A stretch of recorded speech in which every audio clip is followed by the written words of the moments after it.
Okay, Dave, let's talk about what you were asking. You mentioned onload and click. On click, right? Okay. And what was your question about on click? Just should you use those versus an event listener? Okay. So when we make these buttons, we'll have to make a choice like this. But we could have also done this actually with our form. So down here, when we used person form add event listener, another way to do this would have been to take person form and set a property called onsubmit, and just set that equal to the function handle submit.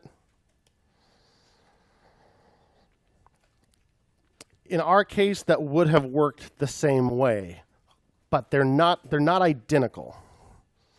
And in the previous versions of this class, we've done it this way first and then changed it to addEventListener. We just went straight to addEventListener this time. We'll go ahead and explain the difference here.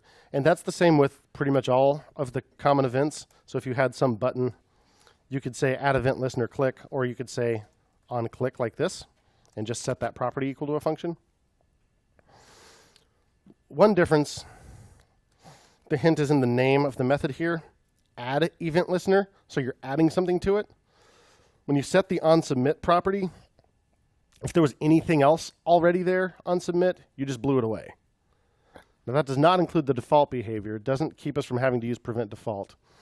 But if you had, say, added more than one event listener, and then you set the onSubmit property directly, you just blew all the others away.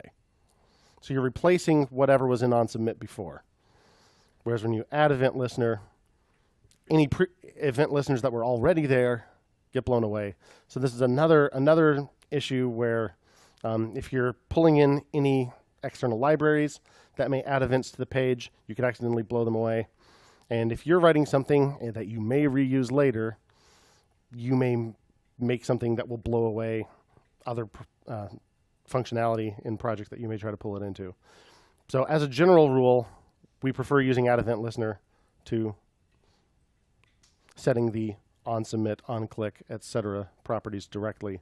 addEventListener is not very new now, but I think older than IE9, which is, IE8 is not very widely used, but XP users have to use it.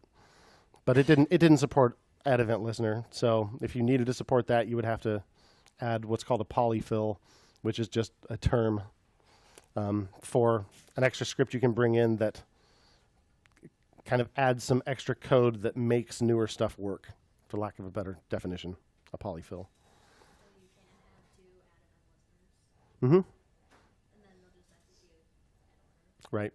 Yep. Does that answer your whole question adequately, or did you still want to? There's one more part. How would you do onload with this? So we kind of don't need to because we stuck the script at the bottom of the body. So the whole DOM will be loaded just because of where we put our script tag. So it's kind of what I think Natalie was asking. Did you ask that question? Yeah. So the equivalent of like jQuery ready. So you can use the onload property on body or document, or you can add an event listener that listens for the DOM ready event. That also does the same thing. So there is actually an addEventListener equivalent of that as well. But we just kind of get the side effect here.